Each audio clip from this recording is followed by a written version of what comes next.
Hello, hi, Radhe Radhe. Good morning all of students. मैं विश्वेंद्र पोद्दार आप सभी का अपने YouTube channel Lohagarh Bajrang classes में हार्दिक स्वागत करता हूं। मेरे प्यारे साथियों, आज हम लेकर के आए हैं आपके लिए भाग 2, जो शक्ति पृथक्करण और नियंत्रण एवं संतुलन के सिद्धांत चल रहा था, उसके अंतर्गत भाग 2 को लेकर आए हैं। अमेरिकी संविधान में नियंत्रण एवं संतुलन प्रणाली का वर्णन कीजिए। तो यहाँ पर इसको देखते हैं।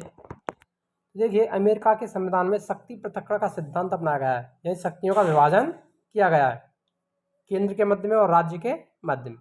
फिर भी संविधान निर्माता चाहते थे कि यदि सरकार के एक अंग पर दूसरे अंग का थोड़ा भी नियंत्रण स्थापित न किया गया तो संभव है कि सरकार का कोई भी अंग अपने क्षेत्र में निरंकुश हो जाए और उनमें कोई पारस्परिक सहयोग न रहे। इस बात को ध्यान में रखते हुए उन्होंने नियंत्रण एवं संतुलन के सिद्धांत को अपनाया गया अमेरिकी संविधान में। मेडिसन ने, जो शक्तियों के पृथक्करण के मुख्य समर्थक थे, स्वयं अपने फेडरलिस्ट में लिखा है कि शक्तियों के पृथक्करण सिद्धांत का यह आशय नहीं है कि व्यवस्थापिका, कार्यपालिका एवं न्यायपालिका एक दूसरे से कोई संबंध ना रहे। इसीलिए उन्होंने स्पष्ट कहा, जब तक ये तीनों अंग एक दूसरे से संबद्ध ना किए जाएं और इस तरह से नहीं मिला दिए जाएं कि एक का नियंत्रण दूसरे पर स्थापित हो जाए, तब तक स्वतंत्र सरकार की स्थापना कदापि नहीं हो सकती है, यानी स्वतंत्र सरकार स्थापित नहीं की जा सकती है। संविधान निर्माताओं के सामने यह भी तर्क दिया गया कि सरकार के एक अंग के पास असीमित शक्तियों का होना अत्याचार की परिभाषा होगी। इसीलिए किसी भी अंग द्वारा शक्तियों के दुरुपयोग को रोकने के लिए एक अंग की शक्ति को दूसरे अंग की शक्ति नियंत्रित करे। इसीलिए संविधान निर्माताओं ने शक्तियों के पृथक्करण सिद्धांत के साथ साथ नियंत्रण और संतुलन के सिद्धांत को भी शामिल किया था। देखिए, एक बार इस पाई चार्ट के द्वारा हम अमेरिकी संविधान के शक्ति पृथक्करण, नियंत्रण, संतुलन सिद्धांत को समझ सकते हैं। देखिए, अमेरिकी संविधान है, शक्ति और पृथक्करण है। सीनेट पुष्टि करती है और न्यायाधीशों की नियुक्ति करता है। देखिए, सीनेट और राष्ट्रपति दोनों के बारे में आया है, तो पहले देखते हैं कांग्रेस, सीनेट के बारे में। कांग्रेस व्यवस्थापिका, राष्ट्रपति पर नियंत्रण की शक्ति, यानी कांग्रेस द्वारा राष्ट्रपति पर नियंत्रण रखा जाता है। महाभियोग द्वारा, नियुक्तियों की पुष्टि के द्वारा, संधियों की स्वीकृति द्वारा, युद्ध घोषणा की पुष्टि द्वारा और बजट पारित करके।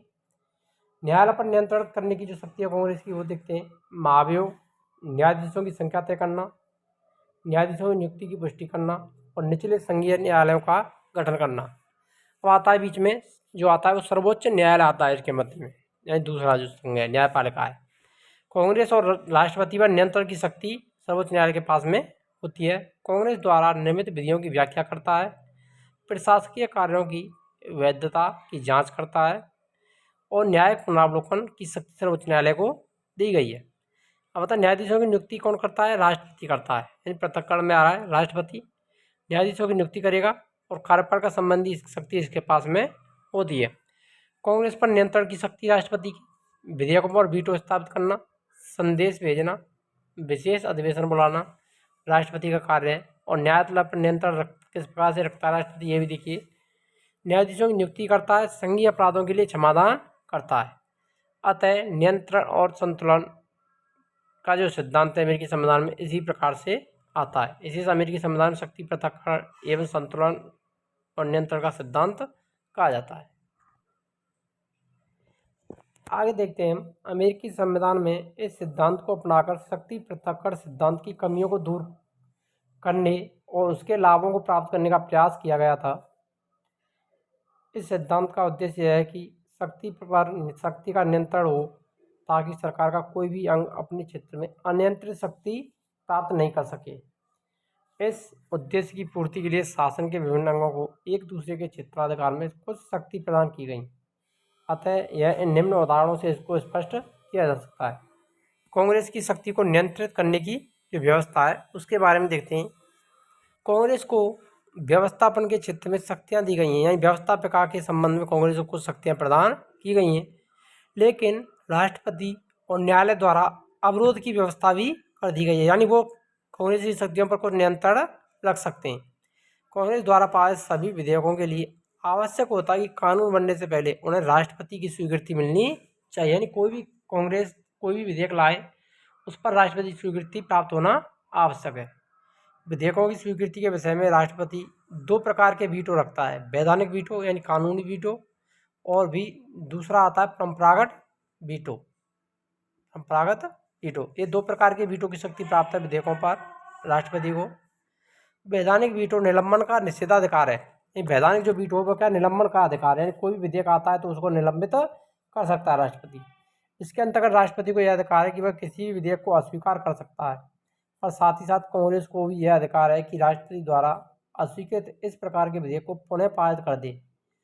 ऐसी दशा में कांग्रेस को ऐसे विधेयक को 2/3 बहुमत से पारित करना पड़ता है, तब राष्ट्रपति को अपनी स्वीकृति अवश्य देनी पड़ती है। यानी दोबारा से अगर भेजा जाता है स्वीकृति के बाद तो राष्ट्रपति स्वीकृति देना आवश्यक होता है राष्ट्रपति के पास में। यही प्रक्रिया लगभग भारत में भी अपनाई गई है। राष्ट्रपति द्वारा प्रयुक्त दूसरा वीटो परंपरागत निषेधाधिकार है। ये दूसरी जो वीटो की शक्ति है राष्ट्रपति को, वो परंपरागत निषेधाधिकार की शक्ति है, जिसे पॉकेट वीटो भी कहते हैं। इसका प्रयोग राष्ट्रपति कांग्रेस के अधिवेशन के अंतिम 10 दिनों में ही कर सकता है। संविधान के अनुसार राष्ट्रपति किसी विधेयक को इस दिन में स्वीकृत या अस्वीकृत कर सकता है। कांग्रेस के अधिवेशन के अंतिम 10 दिनों में जिन विधेयकों को भी राष्ट्रपति जेब में रख लेता है स्वयं वो समाप्त हो जाते हैं, यानी उनको अपने पास में रख लेता है तो वे स्वयं ही समाप्त हो जाते हैं। व्यवस्थापिका के व्यवस्थापन अधिकार पर यह नियंत्रण है कि जिसका बड़ा महत्व होता है। उन सभी विधेयकों की स्वीकृति के लिए कांग्रेस को राष्ट्रपति पर निर्भर करना पड़ता है। यानी इसीलिए सभी विधेयकों की स्वीकृति पर राष्ट्रपति कांग्रेस किस पर निर्भर है, राष्ट्रपति पर, जिन्हें वह अपने अधिवेशन के अंतिम 10 दिनों में पारित करती है।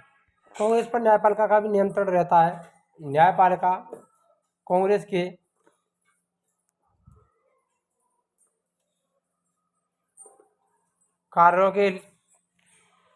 कार्यों का पुनरावलोकन कर सकती है। पुनरावलोकन किया जा सकता है न्यायपालिका के द्वारा कि उसने जो कार्य किए हैं वो सही हैं या नहीं, और यदि वे कार्य संविधान की व्यवस्था के प्रतिकूल हो तो उन्हें अवैध घोषित कर सकती है। लेकिन ब्रिटेन के संविधान में ऐसा नहीं है। राष्ट्रपति को नियंत्रित करने की व्यवस्था संविधान द्वारा राष्ट्रपति को कार्यपालिका शक्तियाँ दी गई हैं। संविधान ने राष्ट्रपति को कुछ कार्यपालिका शक्तियाँ प्रदान की हैं जो उनका वास्तविक सर्वस्व भी होता है। उदाहरण के लिए वह युद्ध और शांति की घोषणा के लिए परिस्थिति उत्पन्न कर सकता है, परंतु वह ऐसी घोषणा केवल कांग्रेस की स्वीकृति से ही कर सकता है। यानी जब तक कांग्रेस उसको स्वीकृत नहीं करे युद्ध की घोषणा करने या शांति की घोषणा के लिए, तब तक वह ऐसा नहीं कर सकता है। राष्ट्रपति कांग्रेस की अनुमति के बिना जनता पर टैक्स नहीं लगा सकता है, ना ही वो जनता पर टैक्स लगा सकता है। बजट की स्वीकृति कांग्रेस से लेनी पड़ती है। राष्ट्रपति सीनेट की स्वीकृति के बिना नियुक्तियां नहीं कर सकता। राष्ट्रपति के द्वारा ही की गई संधियां उसी समय लागू हो सकती हैं। राष्ट्रपति जो संधियां करता है वो उसी समय लागू मानी जाती हैं जब सीनेट के द्वारा उसकी स्वीकृति प्राप्त हो जाए, यानी सीनेट से उसको मंजूरी मिल जाए। प्रथम महायुद्ध की समाप्ति के पश्चात अमेरिका के राष्ट्रपति विल्सन के अथक प्रयासों से वर्साई की संधि तैयार की गई। वर्साई की संधि की गई थी तथा राष्ट्रसंघ की भी स्थापना की गई, परंतु अमेरिका की सीनेट ने दोनों पर स्वीकृति नहीं दी। यानी सीनेट ने उसको स्वीकार नहीं किया था। उसके परिणाम स्वरूप अमेरिकी राष्ट्रसंघ का सदस्य नहीं बना। अमेरिका राष्ट्रसंघ का सदस्य नहीं बन सका। इसके अतिरिक्त कांग्रेस राष्ट्रपति को देशद्रोह, रिश्वत, संविधान का उल्लंघन करने और अन्य गंभीर अपराधों पर महाभियोग द्वारा उसको पद से हटा सकती है। यानी महाभियोग की प्रक्रिया के द्वारा उससे पद से हटाया जा सकता है। यही प्रक्रिया भारत में भी अपनाई गई है। इस प्रकार राष्ट्रपति पर कांग्रेस का नियंत्रण रहता है। राष्ट्रपति किसका नियंत्रण होता है? कांग्रेस का। सर्वोच्च न्यायालय भी न्यायिक पुनरावलोकन शक्ति द्वारा राष्ट्रपति की शक्तियों को नियंत्रित करता है। यदि राष्ट्रपति के कार्य संविधान के प्रतिकूल हैं तो वह उन्हें अवैध घोषित भी कर सकता है। सर्वोच्च न्यायालय को नियंत्रित करने की व्यवस्था है। सर्वोच्च न्यायालय पर या न्यायपालिका पर किस प्रकार से नियंत्रण स्थापित किया जाता है? अमेरिका के संविधान में न्यायपालिका को भी महत्वपूर्ण स्थान प्राप्त है। यह शासन का तीसरा अंग है। सर्वोच्च न्यायालय राष्ट्रपति तथा कांग्रेस के द्वारा बनाए हुए किसी भी कानून को अवैध घोषित कर सकता है। यदि वह संविधान के विरुद्ध हो। लेकिन कांग्रेस और राष्ट्रपति भी न्यायालय को अनेक तरह से नियंत्रित करते हैं। कांग्रेस द्वारा कानून बनाकर न्यायाधीशों की संख्या को घटाया या बढ़ाया जा सकता है।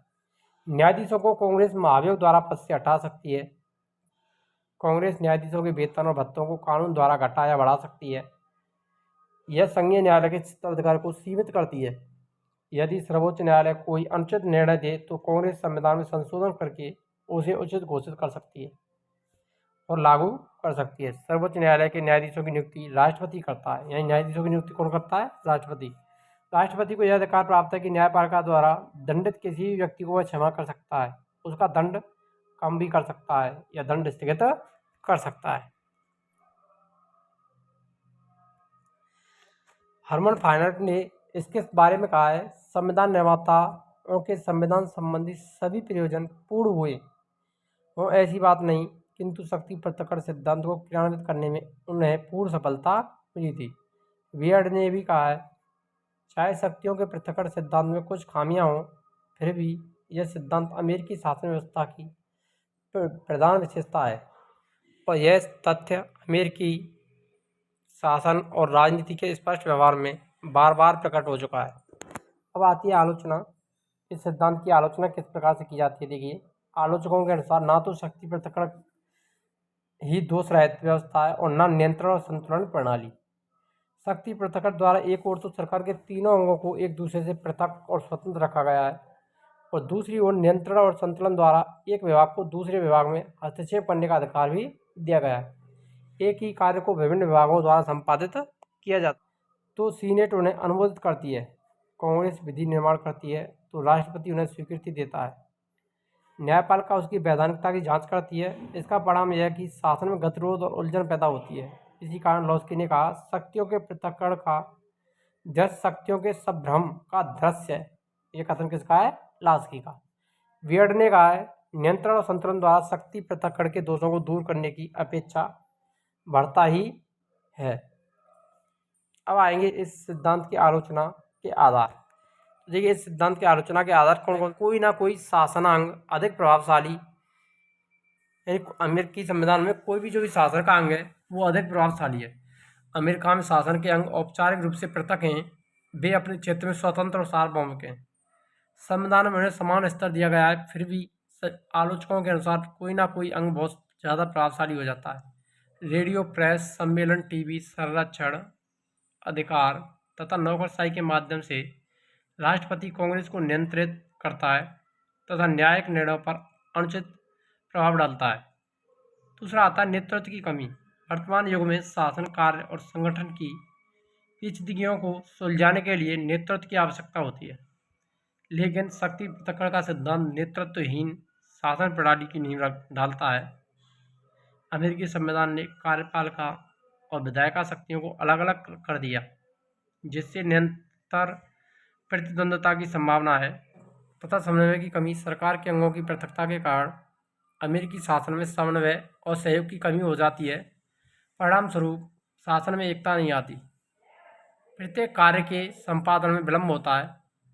शासन के एक विभाग पर किसी एक दल का अधिकार है तो दूसरे विभाग पर किसी दूसरे दल का अधिकार होता है।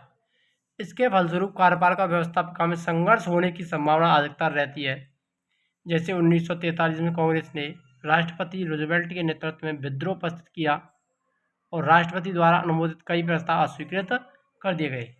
अब देखिए, इस सिद्धांत का निष्कर्ष भी देख लेते हैं। शक्तियों के पृथक्करण की बुराइयों को दूर करने के लिए अब कानूनी क्षेत्र में राष्ट्रपति के नेतृत्व का उदय हो गया है। यानी इनकी जो बुराइयां हैं उनको दूर करने के लिए किसका उदय हुआ है? राष्ट्रपति को। राजनीतिक दल प्रथा ने कांग्रेस और राष्ट्रपति की नीतियों में मेलजोल उत्पन्न करने में अपना योग दिया है। प्रशासन के संबंध में उत्पन्न परंपराएं जो सीनेट के सद्भाव द्वारा भी पृथक्करण के दोषों और कठिनाइयों को हल करने में मदद मिली है।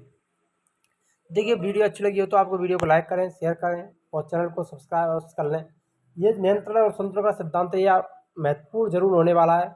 मिलते हैं नेक्स्ट वीडियो में, तब तक के लिए जय हिंद, राधे।